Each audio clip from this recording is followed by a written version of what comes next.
Ross Ellenhorn, How We Change and 10 Reasons Why We Don't. Introduction. The Infinite Power of Sameness. I went to a bookstore and asked the saleswoman, "Where's the self-help section?" She said if she told me, it would defeat the purpose. George Carlin. You're eager to make the change. You know all the ways it will benefit you. Your life will be smoother, happier, more successful. You'll finally reach that perfect crow pose, lose that beer belly, schedule your time better, finally get out of the house and meet your perfect match. Take that long-awaited step into a new career. The change will make you proud, raise your self-esteem, align your life with your values, bring you fulfillment and a sense of accomplishment. So you plan. You set up a daily schedule, enlist the help of a trusted ally, send reminders on your cell phone, buy a journal so you can record your successes. This time, you're going to do it. And then, nothing. No follow-through, no breakthrough. As much as you wish to change, you just don't do it. If this sounds familiar, then you probably also know the feeling that comes when a well-intentioned friend or relative suggests a few easy things you can do to make that change. Why don't you just drink less, eat less, work out more, go on Match.com, which always sounds suspiciously close to, what's wrong with you? Why can't you? When someone suggests that personal change is easy, only requiring a bit of knowledge or skill, they usually mean well, but they're also usually missing a very important point. Sadly, a lot of experts miss this point too. We're often presented with well-intentioned self-help programs, as if a set of prescribed tactics works for all. For most of us, however, change isn't a follow the instructions sort of thing. That's because there are no simple answers to personal change. As we've learned from over a century of psychotherapeutic thought, change isn't as superficial as doing what an expert tells you to do or learning new skills. True self-help is just that, helping yourself. It's an act of personal leadership and direction. It certainly requires that you consider advice and contemplate the ideas of others.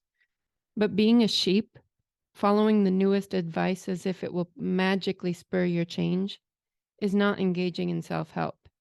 Instead, truly helping yourself requires that you courageously grasp the shepherd's crook in your own fist on your own journey.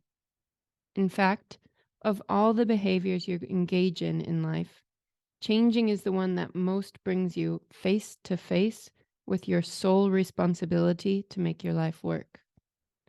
That's why change isn't easy or simple.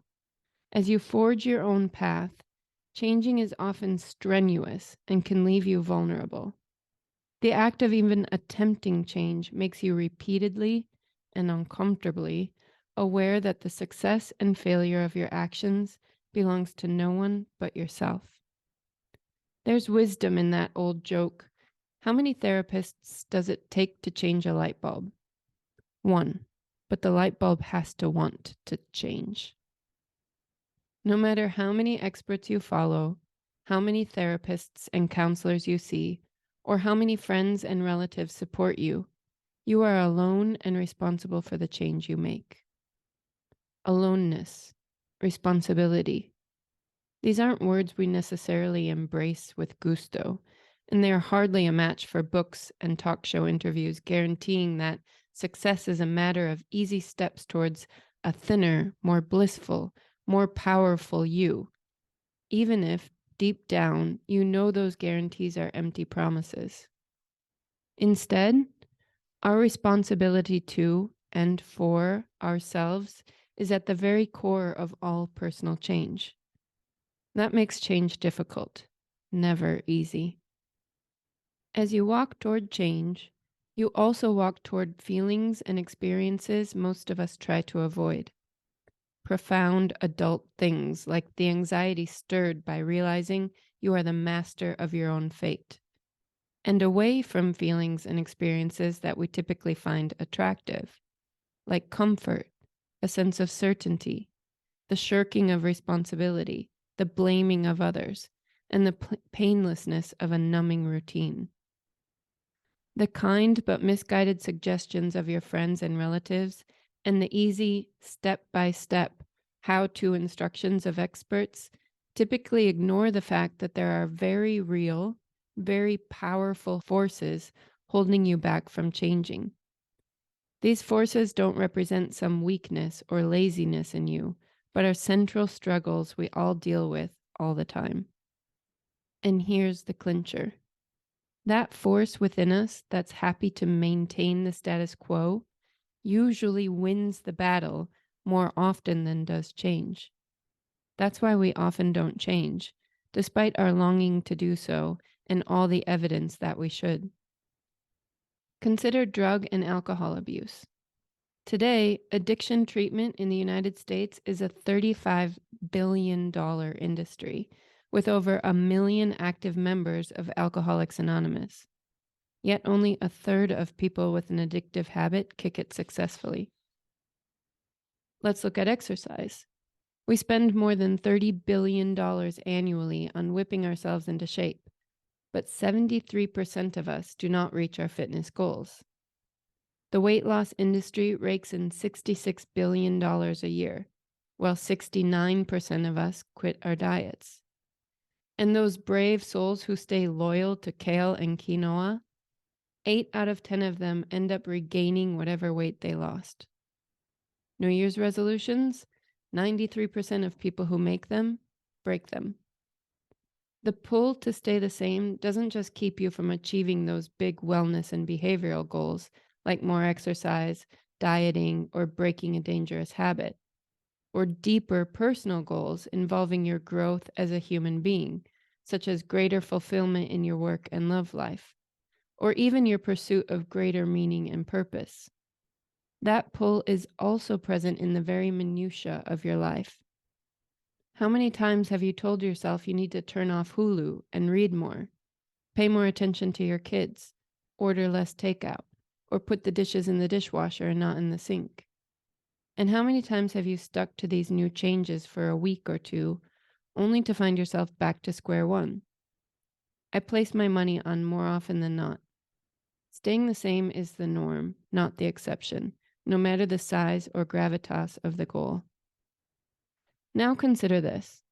Even though sameness is the winner in most of your battles to change, the actual consequences of staying the same are typically riskier than the outcomes of changing. People die of heart attacks for all kinds of reasons, but nobody has ever keeled over because they stopped eating cronuts. The negative results of sameness aren't just personal, they're global, witnessed more clearly in every inch of rising sea levels. We've received the definitive diagnosis regarding climate change, and the experts offer realistic strategies to fight it. Yet we keep collectively engaging in old and destructive habits. Despite all the potential risks of staying the same, and regardless of innumerable rewards we can attain by changing, we typically don't alter our behaviors. And Lord knows, it's not from lack of trying. In fact, trying to change, feeling guilty that we aren't trying hard enough, or feverishly planning the next strategy to try again often consumes us. So why does all our effort seem to end up in failure more than success? The answer is that sameness has its own logic. While there are often very good reasons to change, there are often equally, if not more attractive and even sensible reasons to stay the same. Wanting to feel secure and stable in the predictability of old patterns, avoiding seeing yourself as a failure, or avoiding the pain of disappointing your friends and family if you don't change. There are other, even more powerful reasons to stay the same as well, deeper reasons that mostly lie below the threshold of your awareness. Advice and instruction speak to none of that. In fact, when you follow advice without fully and dispassionately considering whether you really want to change, You treat the choice to change as the only reasonable one to make, and sameness as an unreasonable option. That view of change as a foregone conclusion, as the sole definition of success, typically doesn't work. Research shows us that deep and lasting change is typically the result of contemplation, the dispassionate weighing of the pros and cons of a situation. That doesn't mean advice is totally useless. It's just that you're not going to take and use it in a way that actually helps until you've contemplated both sides of an argument in which sameness has been winning so far. Pick a diet, any diet. Follow it and you'll lose weight. Choose a gym routine. You'll get more fit if you follow it. Follow advice on quitting a habit. Habit gone. How-to instructions are as easy as 1, 2, 3. But following them isn't. That's because personal change only happens from within. To make a personal change in your life is to make a decision and to commit to that decision. The only way to make a committed decision that can lead us to change is to do the hard, very human work of contemplating the pros and cons of your situation before you act. There's no chicken and egg riddle between contemplation and advice. Contemplation always comes first when you succeed in making the change you want to make. The strengths of contemplation, the weakness of advice. Here's a statistic that might startle you. It's about a behavior we commonly see as the most difficult one to change: addiction. It turns out that most people in the United States who quit habitual drinking do so without treatment. That's right. Most people quit this highly addictive habit on their own. What's more, people who quit drinking on their own stay sober longer than those who enter treatment. They take a serious, hard look at themselves and decide that not drinking is better for them than drinking. Their sobriety lasts longer than that of people who achieve sobriety in treatment because the self-propelled sober person holds firmly to their own internal compass throughout their recovery, instead of following someone else's advice. In other words, it's an inside job.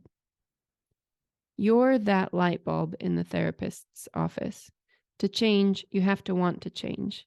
And you can only get to wanting change by considering the reasons that you're resisting it. This book helps you to do just that. I offer you 10 reasons not to change, which will help you to contemplate your situation no matter the change you want to make. By getting up close and specific about why we resist change, the 10 reasons give you the ability to locate why you may be choosing to stay the same in a particular situation.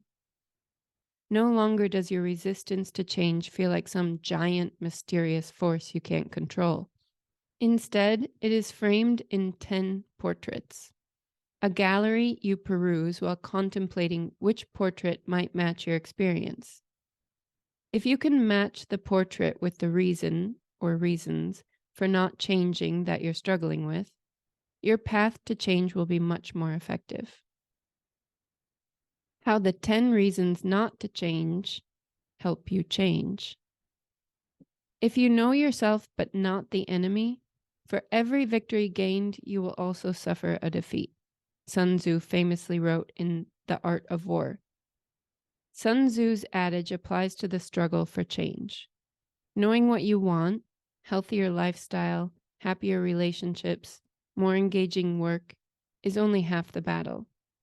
Knowing what you want, healthier lifestyle, happier relationships, more engaging work, is only half the battle.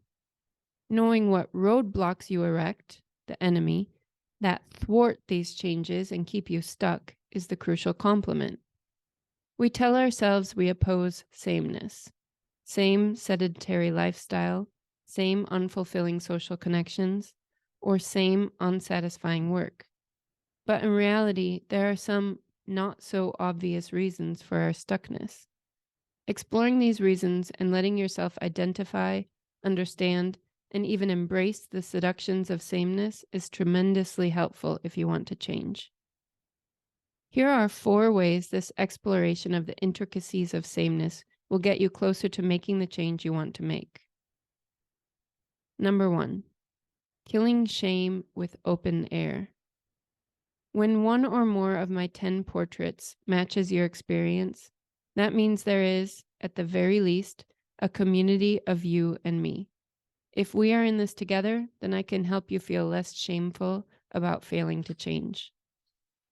Unlike guilt, a bad feeling you have when you've done something wrong or immoral, shame is the feeling that there's something broken or soiled about you as a person.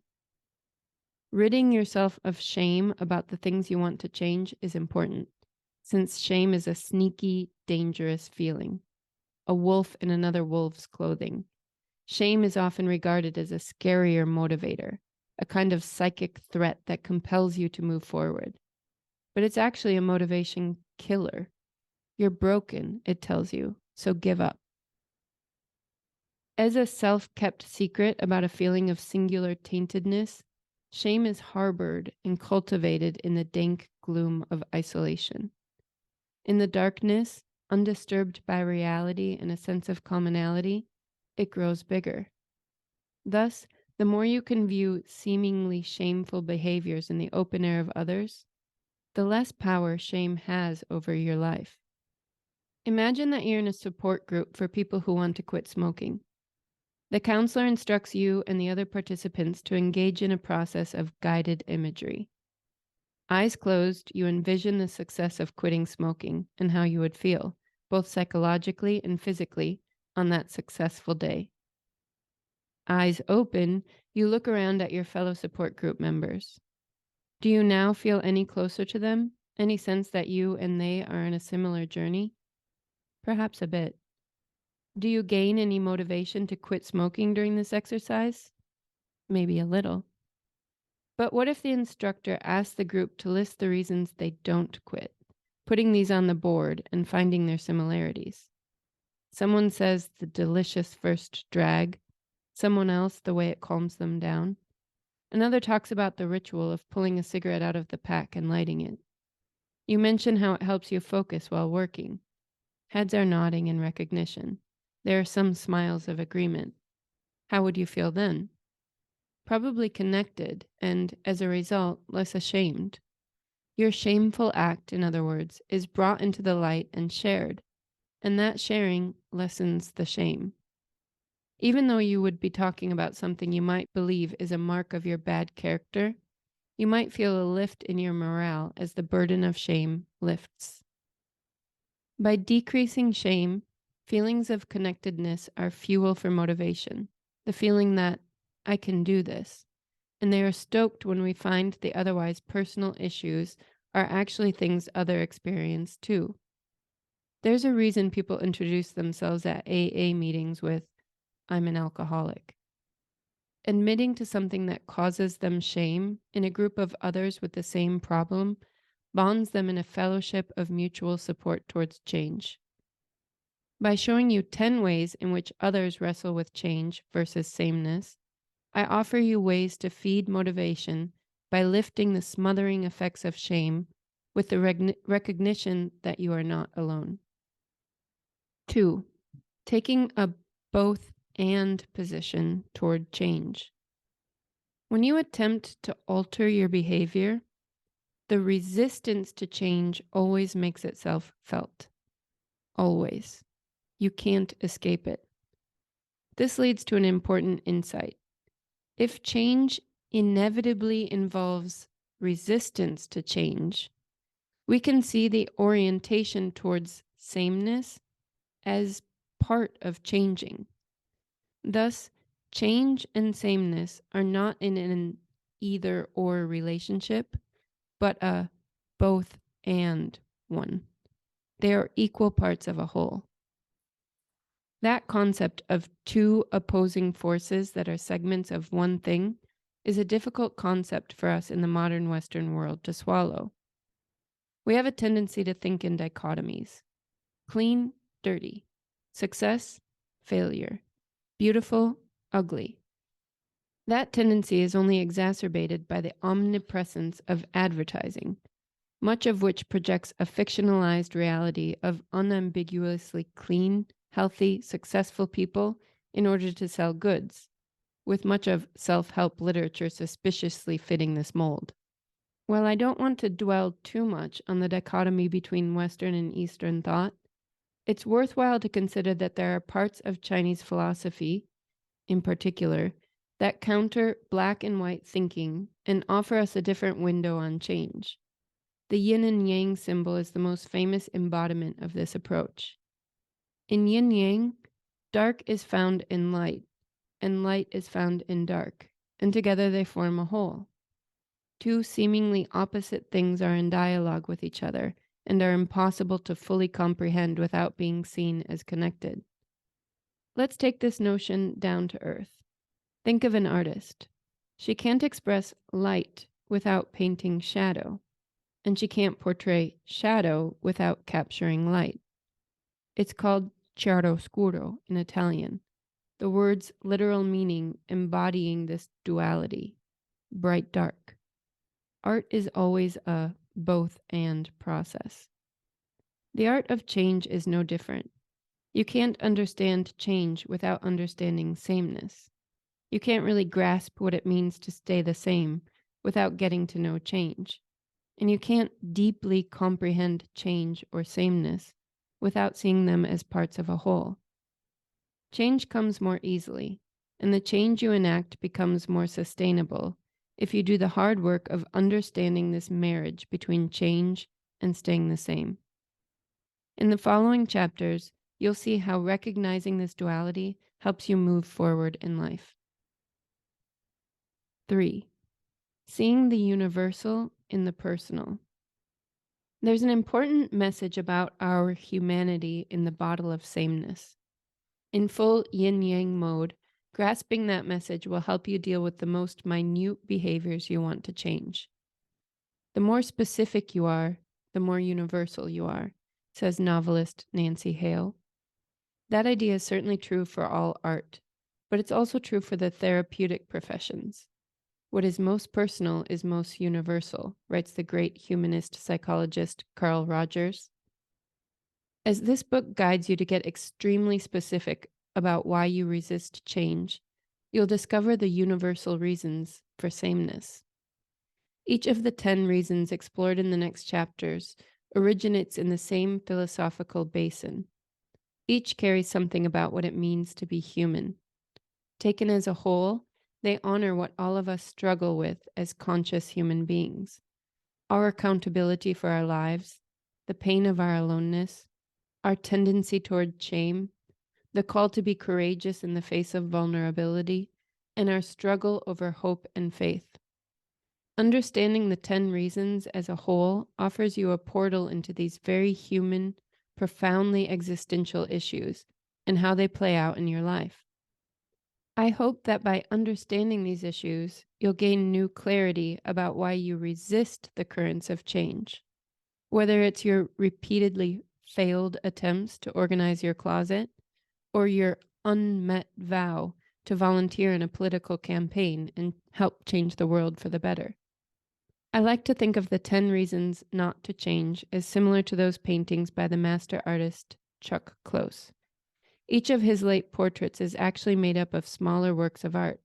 When you stand close to Close's paintings, yes, a pun-like surname, these smaller works can be appreciated as precious individual works of art. As you back up a bit and look at the small pieces next to one another, each actually makes more sense and gains more value, like beads in a bazaar, an abundance of tiny things to compare and contrast. Then, as you back up even farther, they become part of a lovely portrait, at once a little abstract, but also uncanny in its accuracy.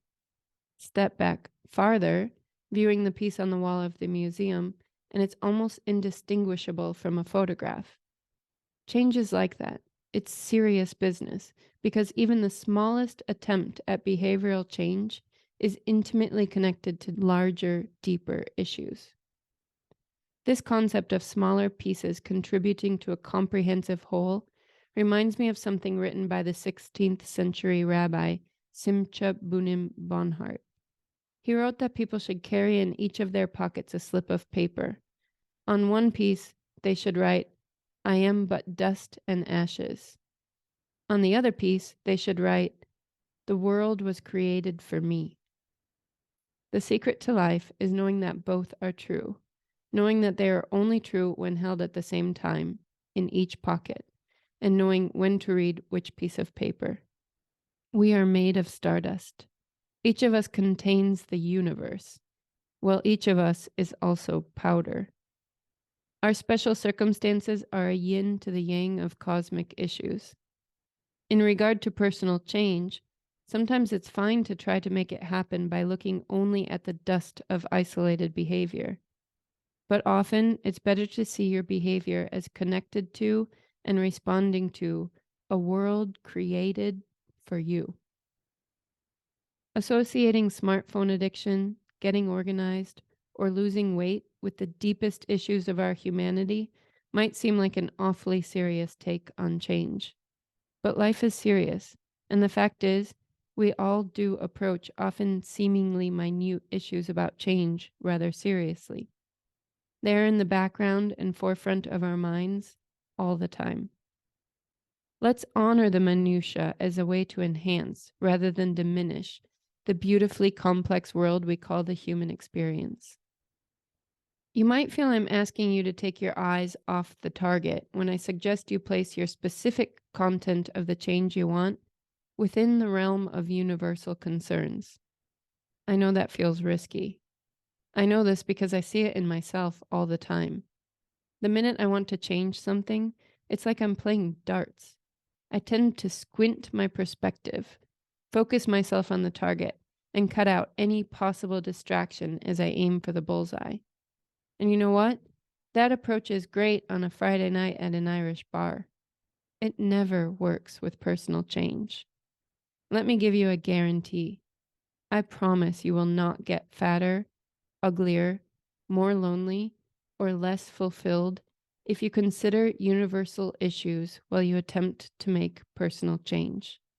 In fact, I promise you that understanding a bit of what it means to be human and connecting your humanity to the reasons you resist change will help you move forward. Who knows, it may even help you change some of your ideas on what needs changing. Once you have a picture of larger human concerns and how these concerns connect to your own ability to change, you might discover that the issue isn't your weight, but whether you can find better ways to love your body. Isn't your looks, but worrying less about your image. Isn't loneliness, but your inability to rest in solitude. Isn't a lack of fulfillment, but the need for you to love the sameness-loving part of you. Then again, maybe you do want to lose a few pounds. Either way, you're more free to move forward toward the change you want when you see it as part of larger issues. A famous TV personality and self-help guru clearly had work done recently, some sort of plastic surgery to bring back his youth. He does look a bit younger, but his face now appears almost inhuman. A permanent distorted mask, a cartoon version of his previous self. To me, it's the image of change without depth, an alteration that's askew, unconnected to bigger issues of his humanity, a mutilation. The result of age removed with a scalpel, it's a warning about the lure of silver bullets and magic pills. Neither is offered in this book. Instead, I'm looking to help you achieve a different kind of change, one that is more gentle, more nurturing, less violent or forceful, but likely more profound and more satisfying. That kind of change happens in the context of other human experiences, including the experience of staying the same, even though every bone in your body aches to change. Number 4, untying the sameness knot. When you see that sameness is part of being human, you're also not doing something else, seeing your resistance to change as an abnormality. If you want to enter the change-generating space of contemplation, you need to release the knee-jerk belief that change has to happen and has to happen now. It's important for you to get rid of the idea that there is something wrong with you if you don't change.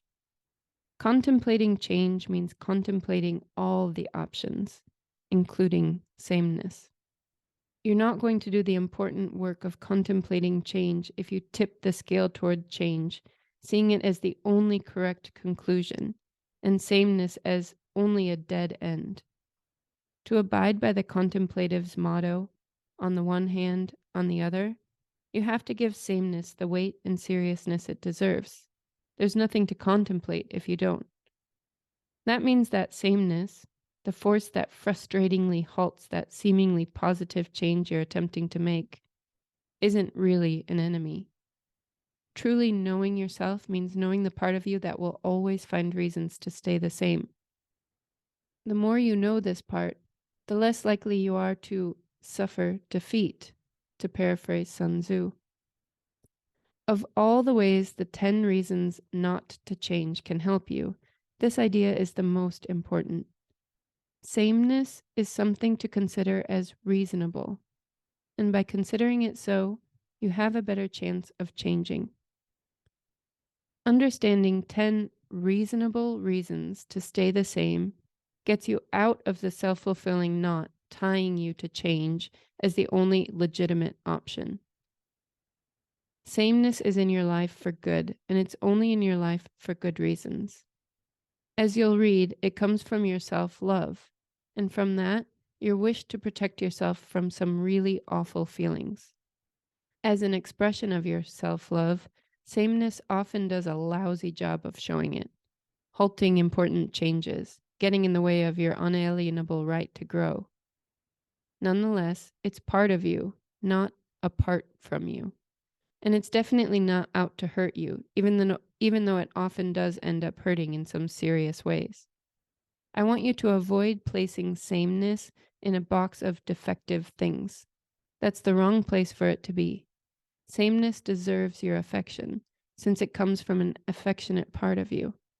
If you reject its caring, broken reach and exile it from your consciousness, you won't be able to contemplate changing, which, as I've already mentioned, means you won't be able to change. Here's some breaking news. Humans aren't machines, at least yet. If you treat them as machines, each one the same and so simple that one instruction manual works for all their broken parts, not only are you acting in an inhumane way regarding their needs, but the interventions you use won't work. They won't work because the source of change resides in the human being part of you, right at the center of how you experience and interpret the world around you, not in a doing part, the mechanics of thoughtless, robotic action. How we change calls out for you to do the complex and often painful work of making changes in an actual thinking, feeling, and autonomous human being.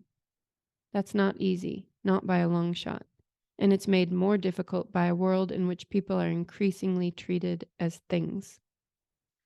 From persons to machine, the loss of contemplation.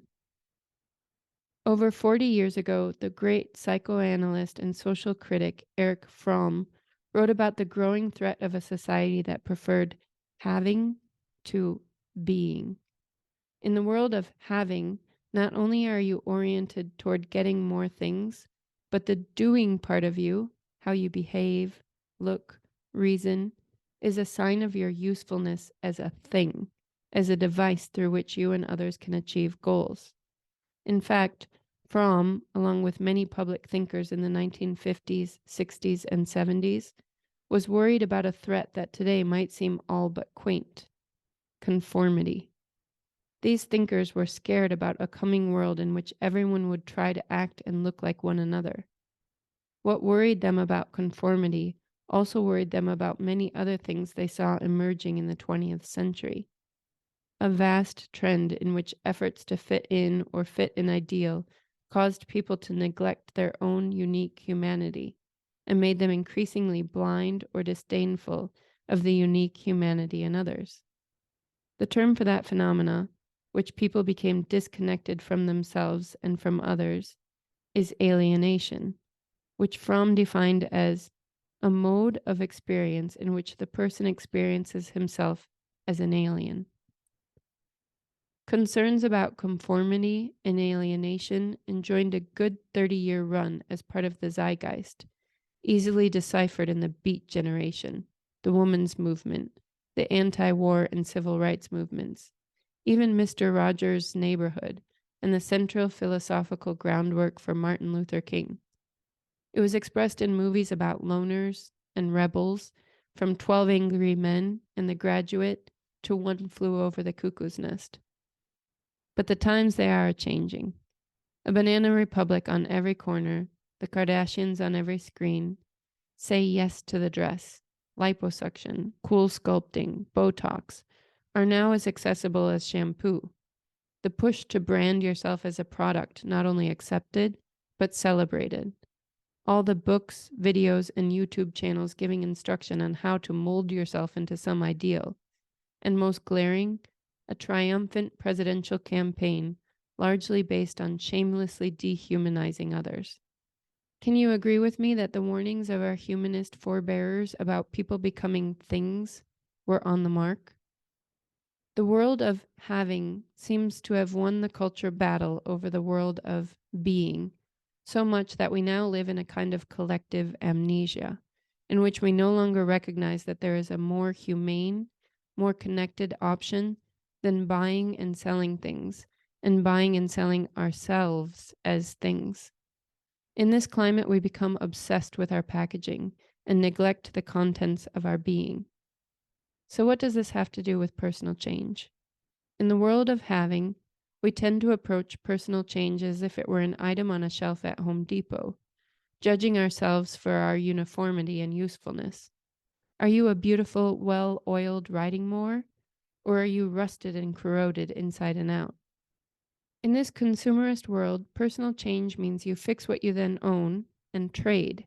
A new body, a new skill, a new attitude, a new you. How we change harkens back to a bygone era when books like Fromm's were read by a wide and general audience. This was an era in which deep thinkers like Rollo May, Martin Buber, Paul Tillich, and Ivan Illich joined Fromm in writing books for the general public about reaching their potential through acts of courage, not by following step-by-step instructions. It was a time when May's book, The Meaning of Anxiety, which described anxiety as an important part of human experience, and not, as we do today, a disease to cure with the quick fix of a pill, was read around the world. These authors celebrated the being part of what it means to be human. They resisted approaches that saw humans as merely things to fix. Addressing the humanity in their readers, their goal was to help them contemplate their situation, in the hope that they might make decisions that would bring their lives more depth and meaning. That's a far cry from telling them the steps they need to take in order to function better so they can fit in. Now I'm going to take an educated guess. I place good odds on the fact that you're reading this book because you want to make some sort of change in your life. That change may be about habits like eating healthier or sticking with a meditation practice. It might be about getting better at something or learning something new, like improving a skill or learning a craft. It could be about reaching deeper goals having to do with growth, like finding a romantic partner or taking a different career course. Or the change you seek might be about even deeper stuff, like your struggle over building a meaningful, purposeful life. In any of these cases, you're likely not interested in the philosophies of the post-war public intellectuals. That's more than fine. I promise you that you're in the right place. I wrote this book to help you make such changes. But the fact remains that this change doesn't happen if you're treating the thing you want to change as if it's, well, a thing, alien from you, separate from your humanity. This book would have been so much easier to write if I didn't have to dive into the trench of our humanity. It would have ended up being such a nice, concise tomb of advice if I wasn't so focused on you as a human being and on helping you do the very human act of contemplating. I have to admit, I was tempted at times to stay on the surface and just tell you how to. Wouldn't that be paradise? A world in which change is a grape I can peel for you? But life isn't paradise. Life is beautiful, awe-inspiring, and deep, and it's also a struggle with ugliness, emptiness, and superficiality. Life is a both and proposition. So is change. The road ahead. How we change is divided into two sections. Section 1 gives you a bird's eye view of change. What gets in the way of change and what pushes you toward it. You'll learn about important existential concepts regarding experiences of aloneness and accountability and their influence on anxiety. And you'll read about fear of hope, a concept I've developed in research with a team at Rutgers University that I believe is central to change. In section 2, I zoom in on the 10 reasons not to change, a gallery of distinct portraits of why we sometimes stay the same that will help you contemplate your particular situation in regard to change. The final chapter presents an 11th portrait that depicts the importance of the social resources one typically needs to change. That's it for today.